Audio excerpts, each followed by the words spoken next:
Your voice is calling me out.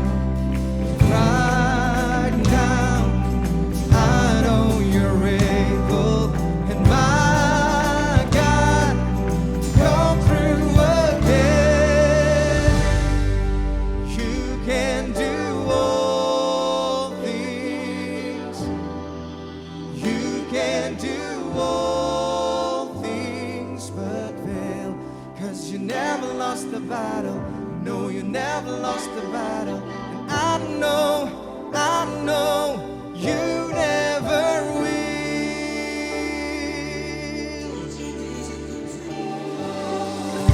Everything's possible by the power of the Holy Ghost. Doing is flowing right now, breaking my heart of stone, taking over like it's Jericho. My walls are all crashing down.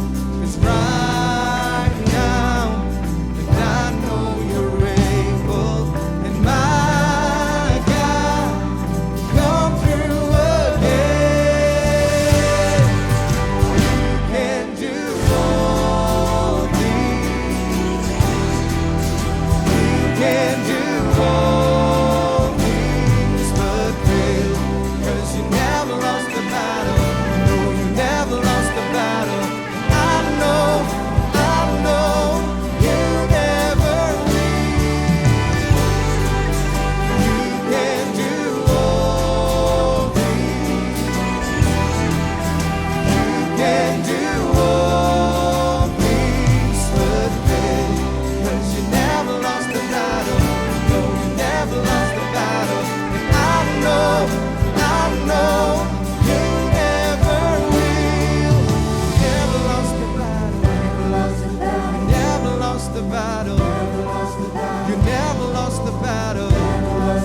You never will. You never lost the battle. You never lost the battle. You never lost the battle. Never.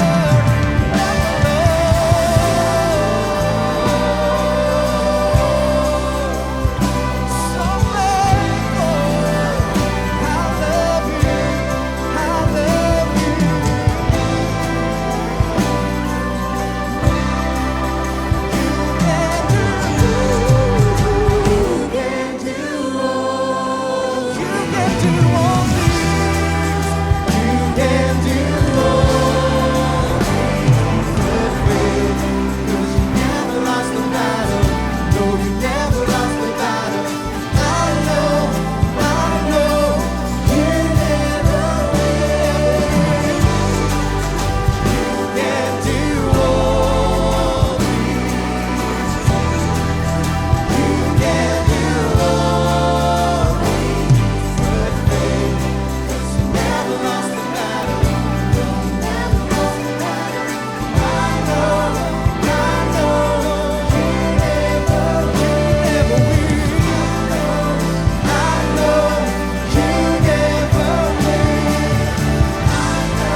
Young people, welcome back to Radiance Online Service, ibadah online untuk kamu para pelajar.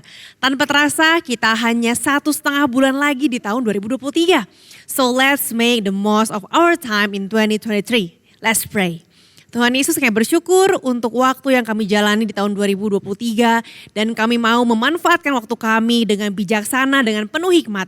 Roh Kudus tuntun kami agar 1,5 bulan di tahun ini menjadi waktu yang sangat berkesan dan berharga di mana kami membuat pilihan-pilihan yang tepat di dalam Tuhan. Dalam nama Tuhan Yesus kami berdoa, amin. Teman-teman pasti tahu Golden Gate Bridge atau jembatan Golden Gate. Dibilang bahwa jembatan Golden Gate ini adalah jembatan yang membentang dari San Francisco Bay dan Pacific Ocean. Dan jembatan ini menghubungkan kota San Francisco di California ke Kabupaten Marin di California juga. Panjang jembatan keseluruhan adalah 2.727 meter. Jarak antara menaranya adalah 1.280 meter dan ketinggiannya adalah 240 meter di atas permukaan air. Berarti ini jembatan yang sangat besar, sangat tinggi dan dibilang ini adalah jembatan yang tadinya hanya sebuah mimpi. Ternyata ada kisah tentang Golden Gate Bridge ini yang disebut Golden Gate Bridge Tale. Dari kisah Golden Gate Bridge ini ada trade-off, ada pertukaran yang terjadi yaitu antara safety dengan deadline. Tentu kalau seorang pembangun Golden Gate ini namanya Joseph Strauss, dia pengen agar jembatan ini dibangun dengan waktu yang tepat. Dia sudah membuat segala perencanaan, dia sudah membuat segala timeline dan dia ingin agar timelinenya itu dipenuhi dengan waktu yang tepat. Tapi di tengah-tengah perjalanan ada timeline yang mundur. Dan kalau ada satu timeline yang mundur, maka akan molor ke hal-hal yang lainnya juga. Nah, di sini Joseph Strauss ini bilang bahwa ayo dia menyemangati semua orang-orang yang mengerjakan Golden Gate ini buat ayo cepetan kerjakan sesuai dengan timeline. Tetapi timelinenya semakin hari semakin mundur. Lalu Joseph Strauss ini bertanya, what's going on? Ada apa? Ternyata para pekerja ini merasa ketakutan. Mereka takut jatuh karena tentu saja sangat tinggi ya. Kalau tadi kita lihat ketinggiannya berapa ribu meter. Mereka sangat ketakutan dan mereka bergerak dengan sangat pelan untuk membangun jembatan ini. Lama-kelamaan bukan hanya bergerak perlahan tetapi mereka berhenti untuk mengerjakan jembatan ini. Dan waktu mereka berhenti mengerjakan jembatan ini, Joseph Strauss bingung dan dia mengatakan bahwa apa yang harus saya kerjakan, apa yang membuat kalian mau melanjutkan mengerjakan jembatan ini. Lalu mereka mengatakan bahwa saya mau mengerjakan jembatan ini asalkan ada jaminan keamanan. Mereka bilang kami mau agar kamu membangun ada net, ada jaring-jaring yang menjadi jaring-jaring keamanan bagi kami semua. Nah, Joseph Strauss berpikir kalau dia membangun ada net, ada jaring yang menjadi jaring pengaman, berarti waktu bertambah. Berarti harus nambah uang lagi, nambah waktu lagi. Dan akhirnya akan membuat timeline ini menjadi mundur secara keseluruhan. Tetapi pekerja-pekerjanya tidak mau bergerak. Sampai akhirnya dia bilang bahwa oke, saya akan buatkan safety net ini. Saya akan buatkan jaminan keamanan buat kalian semua asal kalian semua tepat deadline. Lalu Joseph Strauss menghabiskan sebesar $130.000 untuk membuat ada inovatif safety net yang akhirnya menjadi jaminan keamanan bagi para pekerjanya. Akhirnya net ini menyelamatkan 19 pekerja yang mereka menyebut diri mereka, wah mereka sudah setengah jalan menuju neraka ya, halfway to the hell club. Tengah jalan dan mereka terselamatkan oleh net tersebut. Di situ ketika para pekerja ini mendapatkan jaminan keselamatan, ada safety, mereka akhirnya memberikan yang namanya tepat deadline. Walaupun menghabiskan lebih banyak uang untuk membuat net, tetapi para pekerja ini surprisingly mereka menyelesaikan jembatan Golden Gate ini dengan tepat waktu. Di sini ada satu trade-off. Si pembuat jembatan harus merelakan sesuatu yaitu merelakan waktu sedikit, uang sedikit agar ada rencana dari seluruh jembatan ini yang bisa terlaksana. Nah teman-teman, rencana Tuhan dalam hidup kita itu besar, lebih besar dari Golden Gate Bridge. Sehingga pasti ada trade-off yang harus kita lakukan. Kita nggak bisa menginginkan segala hal, harus ada yang kita korbankan untuk menjalankan pilihan kita. So apa sih trade-off? Menurut Kamus Oxford, trade-off adalah exchange something of value especially as part of a compromise. Atau usaha untuk meningkatkan kualitas agar ada kualitas suatu aspek dengan mengurangi kualitas dari aspek lainnya. Dalam 2 minggu terakhir kita belajar tentang bagaimana cara tahu purpose Tuhan dalam hidup kita dan bagaimana cara kita berjalan dalam purpose Tuhan tersebut. Hari ini kita mau belajar bagaimana agar kita bisa berjalan dengan sukses dalam purpose Tuhan. Bukan berjalan setengah jalan, bukan berjalan tetapi di tengah-tengah kita meninggalkan jalan Tuhan. Tapi kita ingin berjalan dalam purpose Tuhan sampai pada akhirnya. Dan kita mengatakan bahwa aku telah mengakhiri pertandingan dengan baik. Teman-teman di Galatia 6 ayat 7 dikatakan begini. Jangan sesat, Allah tidak membiarkan dirinya dipermainkan karena apa yang ditabur orang itu juga yang akan dituainya. Ayat 8, sebab barang siapa menabur dalam dagingnya, ia akan menuai kebinasaan dari dagingnya. Tetapi barang siapa menabur dalam roh, ia akan menuai hidup yang kekal dari roh itu. Firman Tuhan mengatakan bahwa kita akan menuai apa yang kita tabur. We will reap what we sow. Artinya kalau kita tidak menabur, tentu kita tidak akan menuai hal tersebut. Young people, walk in God's purpose, start from now. Jangan tunggu nanti deh kalau udah lebih dewasa, kalau udah umur 20, udah umur 30. Enggak teman-teman, tetapi latih dirimu menabur dalam banyak hal yang positif, menabur dalam banyak hal yang baik dari umur belasan. Sehingga nantinya kamu akan menuai godly character dalam dirimu. Bagi young people, hal yang paling sering jadi struggle untuk trade off biasanya adalah time. Kalau tadi yang jadi struggle bagi Joseph Strauss dalam membuat Golden Gate Bridge itu adalah waktu. Wah, gimana nih kalau saya bangun safety net, berarti ada waktu yang ditambahkan, ada uang yang harus keluar juga. Tetapi sebagai timbal baliknya, waktu dia membangun safety net, para pekerjanya jadi semangat, jadi berani dan tidak takut, akhirnya deadline pun tercapai. Teman-teman, there is so many things we want to do. Or we need to do. Banyak banget kegiatan-kegiatan kita sehari-hari ya. Tetapi waktu yang ada hanya sedikit, cuma 24 jam. Teman-teman, you can do anything but you cannot do everything. Kamu bisa melakukan apa aja yang kamu mau, tetapi kamu gak bisa melakukan segalanya dalam satu waktu. Waktu kamu memilih untuk melakukan sesuatu, berarti kamu mengatakan tidak kepada hal lain.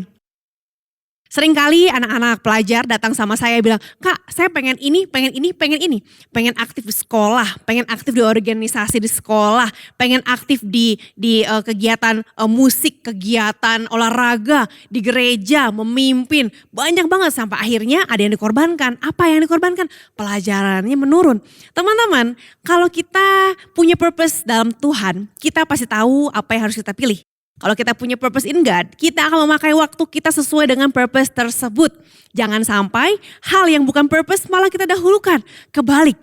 Tetapi kalau kita gak punya purpose, kita gak punya tujuan, kita akan kehilangan batasan. Segalanya kita ambil. Dalam memakai waktu kita gak pertimbangi lagi. Apapun yang ditawarkan depan mata dan kayaknya menarik, kita bilang, iya oke, bisa, sip, gas teman-teman. Apapun yang kita lakukan dengan waktu kita, itu berhubungan erat dengan tujuan hidup yang Tuhan berikan bagi kita. Apa yang kamu lakukan hari ini akan membangun hidupmu besok. Jadi, your today sebetulnya adalah hasil dari pilihan-pilihanmu kemarin. Nah, supaya kita sukses dalam memilih hal-hal yang harus kita pilih, ada beberapa hal kunci yang selalu kita lakukan setiap hari. Kalau kita membangun hal-hal kunci ini dengan baik, maka kita akan punya bangunan yang baik. Tetapi sebaliknya, kalau kita tidak membangun hal-hal kunci ini sesuai dengan proporsinya, maka hidup kita pun akan berantakan. Ada key building blocks dalam hidup kita. Key building blocks in time management. Ada 7 hal. Yang pertama, time with God. Waktu dengan Tuhan, of course, that's very important. Itu adalah waktu di mana kita mendengarkan suara Tuhan kita ambil waktu untuk membaca firman Tuhan, baca firman setiap hari, saat teduh setiap pagi. Yang kedua, exercise. Kamu harus memperhatikan dirimu sendiri. Jangan sampai sibuk dalam kegiatan tetapi kamunya sakit-sakitan. Exercise is very important. Yang ketiga, family time. Keluarga adalah orang yang mendukung kamu setiap hari, setiap saat. Jadi jangan lupa untuk memperhatikan keluargamu. Apalagi nih, rest. Siapa yang di sini punya waktu rest yang seimbang? Teman-teman, kalau kita sulit rest, waktu kita lagi nggak ada kegiatan, kita malah scroll handphone, kita nonton, kita nggak rest. Akhirnya tubuh kita nggak punya waktu untuk memulihkan dirinya. Apalagi nih, personal growth and study. Setiap pelajar, kamu perlu untuk belajar karena itu adalah prioritasmu. Kalau sampai sibuk dalam segala hal tapi nilai sekolahmu jelek, pasti orang tuamu komplain dan akhirnya kamu tidak mencapai hasil yang baik dalam kehidupanmu. Apalagi teman-teman, ada hobi. Jangan lupa juga, kalau kamu punya hobi, kerjakan hobimu supaya kamu pun bisa menikmati kehidupan kamu. Dan juga ada yang namanya ministry, pelayanan. Waktu kita melayani Tuhan, di situ kita mengembangkan talenta kita. Nah, 7 hal ini adalah hal-hal yang selalu ada dalam kehidupan kita. Waktu kamu SD, SMP, SMA, ada banyak kegiatan yang berbeda. Tapi semuanya mencakup 7 hal tersebut.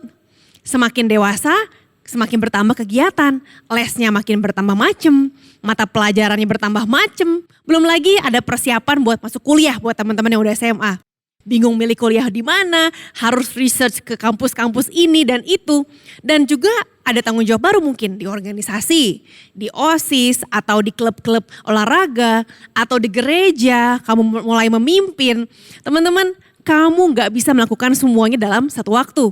So belajar untuk trade off, untuk memilih dengan bijak supaya pilihanmu hari ini akan kamu syukuri di masa yang akan datang. Dalam buku Habitudes yang ditulis oleh Dr. Tim Elmore, ada penghalang untuk kita trade off. Kita sulit untuk melepaskan satu hal untuk mendapatkan hal lain. Nah, apa yang membuat kita sulit untuk trade off? Ada 2 yang saya rangkum dari buku tersebut. Yang pertama, we want it all. Kita pengen ngelakuin semuanya. Siapa yang pernah ngerasa ini pengen, itu pengen, segala pengen? Wah, saya rasa ada banyak anak muda yang pernah mengalami pengen semuanya. Sampai-sampai ada beberapa teman-teman yang cerita, gimana ya kak, saya pengen ini. Tapi saya juga gak rela ngelepasin yang itu. Dan waktunya sama-sama di hari yang sama, di jam yang sama. Tapi kamu harus milih. Teman-teman, waktu kita sulit trade off, hal yang menyebabkannya adalah we don't want to give up anything. Kita mau semuanya, jadi gak bisa trade off. Akhirnya kita mungkin salah pilih atau kita mungkin akhirnya mencoba untuk mengambil semuanya setengah di sini deh. Datang ke sini dulu, pulang duluan, lalu pergi ke tempat yang lain. Datangnya terlambat, akhirnya gak ada yang full. Yang kedua, we worry about making damaging decision. Kita takut kalau kita salah membuat keputusan yang kita gak bisa ubah lagi nantinya. Aduh, pilih mana ya? Harus belajar, tapi juga ada acara pergi sama teman. Pilih yang mana? Yaudahlah pergi dulu deh, nanti belajarnya pasti bisa deh maleman. Pada akhirnya mungkin kita pas pergi sama teman jadi gak konsen, jadi deg-degan, aduh keburu gak ya belajar. Begitu sampai rumah badan kita sudah capek, sudah lelah dan akhirnya gak konsentrasi belajarnya. Dua-duanya jadi gak maksimal. So teman-teman, gimana dong supaya kita bisa membuat pilihan untuk trade off yang tepat? Tidak ada yang tahu masa depan kita akan seperti apa. Tetapi kita tahu bahwa Tuhan menjamin bahwa apa yang kita tabur akan kita tuai karena Tuhan kita adalah Tuhan yang adil. Remember Galatia 6 ayat 8, sebab barang siapa menabur dalam dagingnya, ia akan menuai kebinasaan dari dagingnya. Tetapi barang siapa menabur dalam roh, ia akan menuai hidup yang kekal dari roh itu. Percayalah, waktu kamu menabur hal yang baik, maka Tuhan yang adil, Tuhan yang baik, Tuhan yang berkuasa, Dia akan membawa kita untuk menuai juga dalam hal-hal yang baik. Dan remember, Tuhan bilang bahwa kamu akan menuai apa yang kamu tabur, bukan kamu akan menuai di tempat kamu menabur. Bisa jadi menabur di tempat A, tetapi menuai di tempat B. Yang pasti taburlah yang baik. So how to wisely sow? Agar sebagai anak muda kita bisa menabur dengan berhikmat, ada 3 hal yang perlu kamu perhatikan. Yang pertama passion. Apa passionmu? Pastikan kamu melakukan hal yang sesuai dengan passionmu. Bukan karena kepaksa, bukan karena tekanan sekeliling atau karena ikut-ikutan. Sebenarnya kamu gak suka, sebenarnya kamu terpaksa, tapi ya udahlah gimana lagi. Teman-teman, kata-kata yang sering saya dengar, ya udahlah gimana lagi kak, ya udahlah saya mau ikut aja. Teman-teman jangan sampai kamu menyesal, tetapi lakukan apa yang sesuai dengan passionmu. Yang kedua, ability, kemampuanmu. Apa hal yang kamu bisa lakukan dengan sangat baik. Nah, Tuhan memberikan kamu kelebihan, Tuhan memberikan kamu ability pasti dengan maksud untuk memuliakan nama Tuhan, untuk melayani Tuhan.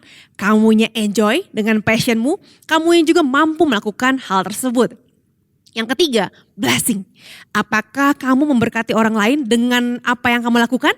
Kalau yang kamu lakukan ini adalah hal yang baik, adalah hal yang memuliakan Tuhan, kamu sedang dalam jalan yang benar.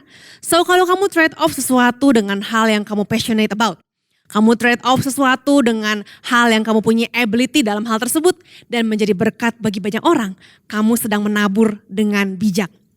Hasilnya kapan bisa saya terima kak? Teman-teman, waktu kamu menabur, biar Tuhan yang menentukan kamu akan menuai kapan. Yang pasti God's timing adalah timing yang terbaik. God's timing is the best timing. Tugas kita adalah menabur dengan bijaksana. Bukan asal menabur, tetapi kita menabur dengan bijak sesuai dengan passion kita, dengan ability kita, dan pastikan apa yang kita lakukan adalah hal yang memberkati banyak orang. Bukan menyusahkan orang, bukan membuat orang lain dirugikan, tetapi memberkati banyak orang. Hari ini, kalau kamu belum punya tujuan hidup dalam Tuhan, apakah kamu siap untuk menerima tujuan hidup dari Tuhan? Kalau kamu sangat pengen untuk tahu tujuan hidupmu, kamu perlu untuk menerima Tuhan Yesus karena dialah yang sudah memberikan tujuan hidup bagi kita. Teman-teman, kalau kamu sudah menerima Tuhan Yesus tetapi kamu belum menabur dengan bijak, maka saya mau tantang kamu juga. Apakah kamu mau untuk mulai menabur dengan bijak, menggunakan waktumu dengan bijak, memilih dengan bijak, bukan hanya just do it without thinking, gimana nanti. Teman-teman, mari kita start mengatakan bahwa nanti gimana, bukan gimana nanti. Mari kita berdoa kalau kamu mau menerima Tuhan Yesus yang memberikan kamu tujuan hidup dan kamu mau untuk memulai hidup dengan bijak. Mari kita datang pada Tuhan. Tuhan Yesus, Engkau melihat anak-anak-Mu yang sungguh rindu untuk menerima Engkau sebagai Tuhan dan Juru Selamat, yang sungguh rindu untuk mendapatkan tujuan hidup dari Tuhan. Kami minta Tuhan, Engkau yang menjamah setiap teman-teman yang sungguh rindu menerima Engkau sebagai Tuhan dan Juru Selamat. Biar Engkau menjadi Tuhan, menjadi Raja dalam hidup setiap teman-teman yang ada di tempat ini Tuhan. Biar Tuhan juga yang membawa setiap teman-temanku ini Tuhan untuk mengalami jamahan Tuhan. Dan kami juga berdoa Tuhan, kami mengambil komitmen untuk berjalan dalam tuntunan Tuhan, untuk menabur dengan bijaksana, menggunakan waktu kami dengan bijaksana, berjalan dalam panggilan Tuhan.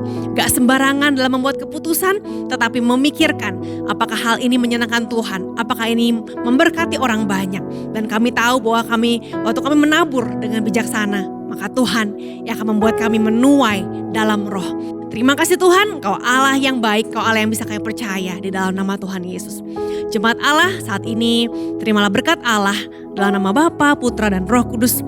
Biar berkat Allah yang menjadikan kau berhasil dalam setiap langkah-langkah kehidupanmu. Dan Tuhan memberkati setiap pilihan-pilihanmu selama kamu membuat keputusan dengan penuh kasih dan penuh dengan pertimbangan.